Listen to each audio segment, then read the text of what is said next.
তায়েফের এই ঘটনাটি নবী করিম সাল্লাল্লাহু আলাইহি সাল্লামের জীবনের সবচেয়ে কঠিন এবং হৃদয়স্পর্শী পরীক্ষাগুলোর একটি। মক্কায় যখন ইসলামের দাওয়াত দেওয়া কঠিন হয়ে পড়ল এবং রাসূল সাল্লাল্লাহু আলাইহি সাল্লামের সবচেয়ে বড় দুই আশ্রয়দাতা চাচা আবু তালিব এবং প্রিয়তমা স্ত্রী খাদিজা রাদিয়াল্লাহু ইন্তেকাল করেন, তখন কুরাইশদের অত্যাচার চরমে পৌঁছায়। এই কঠিন সময়ে রাসূল সাল্লাল্লাহু আলাইহি সাল্লাম আশার আলো নিয়ে মক্কা থেকে প্রায় ৬০ মাইল দূরে অবস্থিত পাহাড়ি শহর তায়েফে যাওয়ার সিদ্ধান্ত নেন। তার সাথে ছিলেন হযরত যায়েদ ইবনে হারিসা রাদিয়াল্লাহু। তিনি আশা করছিলেন তায়েফের বনু সাফিক গোত্র ইসলাম কবুল করবে অথবা অন্তত তাকে আশ্রয় দিবে।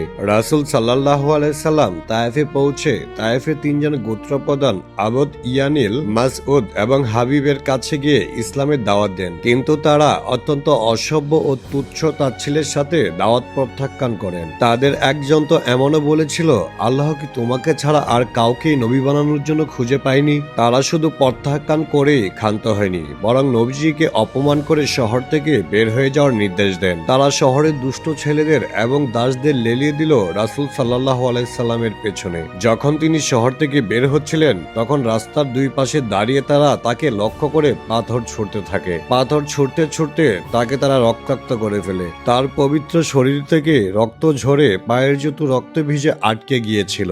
বেতায় তিনি যখন বসে পড়তেন, তখন তারা টেনে দাঁড় করিয়ে দিত এবং পুনরায় পাথর মারত। হযরত যায়েদ রাদিয়াল্লাহু নিজের শরীর দিয়ে নবীজিকে আগলে রাখার চেষ্টা করেছিলেন, ফলে তার মাথাও ফেটে যায়। রক্তাক্ত অবস্থায় তিনি তায়েফের অদূরে একটি আঙ্গুর বাগানে আশ্রয় নেন। তার এই করুণ অবস্থা দেখে মহান আল্লাহ জিব্রাইল আলাইহিস সালামকে পাঠান।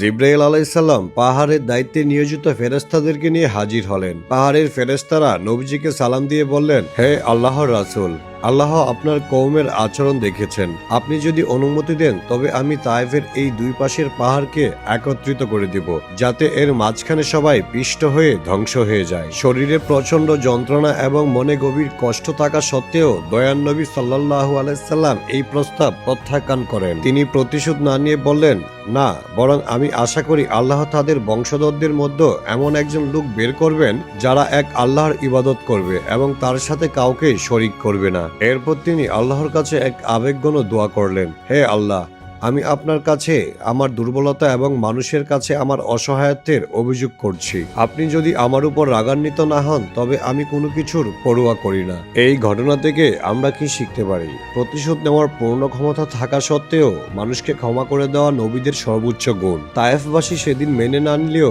পরবর্তীতে এই তায়েফ থেকেই ইসলামের বড় বড় বীর ও আলেম তৈরি হয়েছে। নবী করিম সাল্লাল্লাহু আলাইহি সাল্লামের সেই দূরদর্শী দোয়া কবুল হয়েছিল। ঘটনাটি আপনাদের কাছে কেমন লেগেছে তা অবশ্যই কমেন্ট করে জানাবেন এবং চ্যানেলটি সাবস্ক্রাইব করে দিবেন। কথা হবে আপনাদের সঙ্গে নতুন কোনো ভিডিওতে। সেই পর্যন্ত ভালো থাকুন, সুস্থ থাকুন। আল্লাহ হাফেজ।